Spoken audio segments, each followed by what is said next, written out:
take an opportunity to record how I actually make a video using Edpuzzle.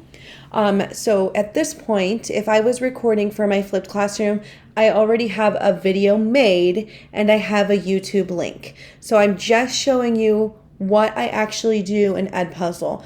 I feel like for a flipped classroom, I was really big on showing you how I actually make my videos, but you don't actually have to make any of your own videos. You can actually just pull videos from YouTube and use those in your flipped classroom videos. So that's what I'm going to show you. I just thought that I talked super fast on that PD day. And if you don't want to do the flipped classroom or you don't even want to use these videos, that's okay. I just thought that maybe it would be helpful if I walked you through it. There'll probably be a lot of mistakes as I'm talking. I'll probably stumble a little bit, but I'm going to really try and keep it slow. All right, so if you notice, I am already in Edpuzzle. I already have classes made and established. So if you want to use Edpuzzle and you need help like creating your classes, just let me know. I don't think that once you sign up for Edpuzzle and you sign up as a teacher, it's pretty straightforward creating the classrooms, giving them their names. I am very specific on the names. So it'll say Biology 1, second semester. Sometimes I even add my name on there because you'll find that obviously a lot of people are using this platform. Okay, so in order to make a video, I'm going to go over to content. And if you notice on the left-hand side, there is a bunch of popular channels you can use.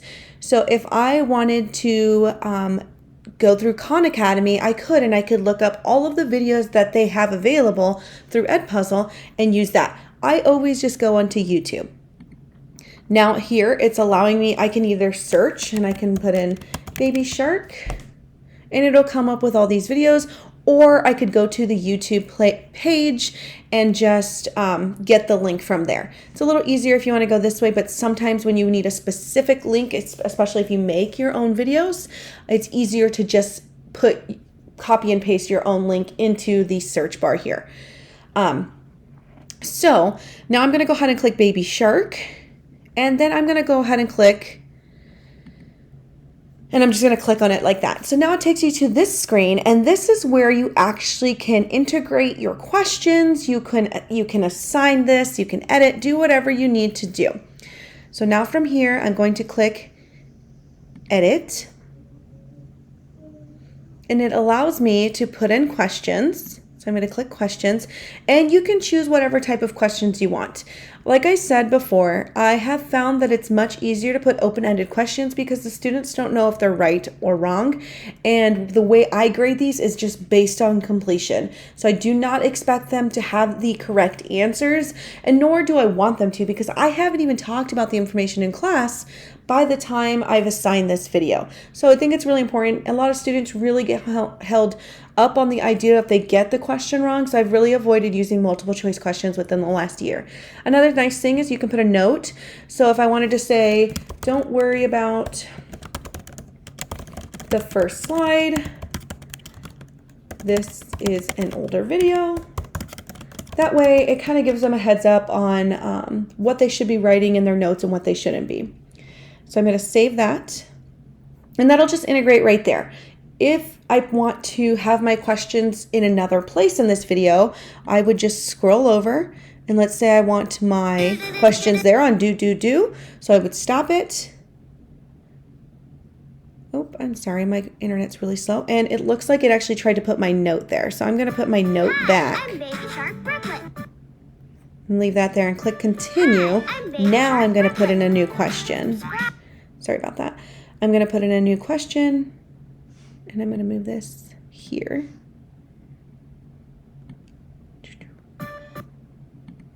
Yeah, sorry, I got to scroll through my video. So I apologize. This is a little bit newer or a little different than how they used to have it, and I haven't done this in a few months.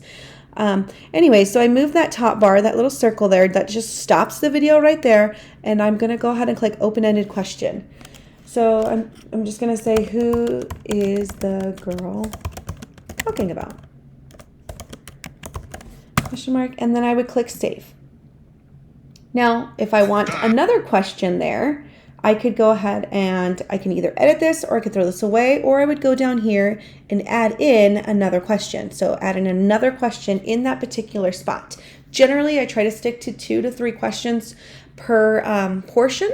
So that way it's not overwhelming. I have found that my 15-minute video that I'm making does take kids about half an hour to get through, like from writing their notes, watching the video, answering the questions. It's about a half an hour. So I'm going to put hello and then save that. And next question, continue, and that's it.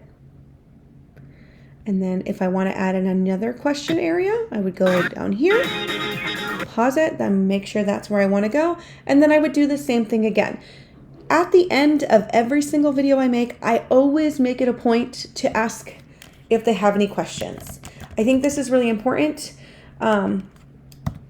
because this allows students to kind of express any concerns they have. A lot of times students will just say, I don't understand this.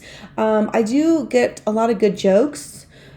So that's always a perk. So I always put questions, comments, or concerns just as a way for them to know that this is another way that they can communicate to me if they don't feel comfortable asking in class.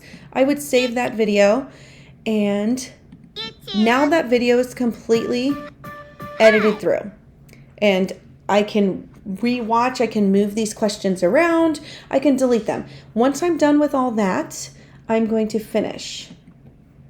From finish, I have a video that I can assign to the class. It has all these questions. Notice that this is a little different. This is my question and this is my note. And then I would assign that. So then I'm going to go over here to assign. Like I said, I already have my classes set up. So if you want help setting up your classes, please let me know. So I'm going to assign it to Biology 1, second semester. I'm going to change the due date to tomorrow. Notice the times. That's really important. Generally, I leave the 12 a.m. start date because some kids will actually, if they have 8th period biology, they know a video has been assigned, they'll watch it in their study hall and then come to class and that's already done. They don't have homework. And I don't really mind that at all because I'm not even getting to that information yet. So I have found that I just leave that open. However, for the due date, especially for the younger students, I always put a time here. So if I want this due tomorrow by first period, I'm going to make sure I put 8:20. And I usually always do right as the second bell rings. So they technically have the 3-minute passing period because class hasn't officially started yet. But once class has officially started, I expect that homework done. If it's not done and so Edpuzzle says it's late when they turn it in, then it's late. So I assign that. Obviously I left PM, but that's okay. And then I would click assign. So now I have all these students and that class. Now, if you notice here, that means I only assigned it to 1 period. If I want to assign it to 4 periods at a time, then I could just easily go back over here. I'm just going to go back and show you how I did that originally. So I would click assign. And I would click multiple classes at one time. The only reason why I didn't do that in the first place is because when you do your due date, you have to do your times individually. So then I would save that and it's assigned. I would click assigned. So now all of biology has this assignment. Now you'll notice I have to go through individually and assign the time for each one. Save that. And then I would go to my classes. Notice since I made 2 videos, first period's going to have 2 assigned videos. I go to 4th period and I have to just click and change that time to 10:54, whatever it is. And then save. And that's pretty much it for using Edpuzzle. I love that it's free.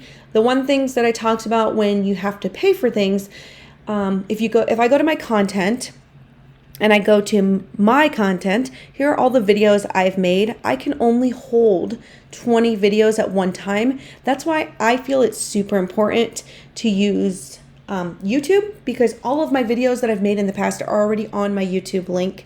I don't have to remake them. I do generally try and remake most of them because I just feel like I have more to add every year. And I really don't.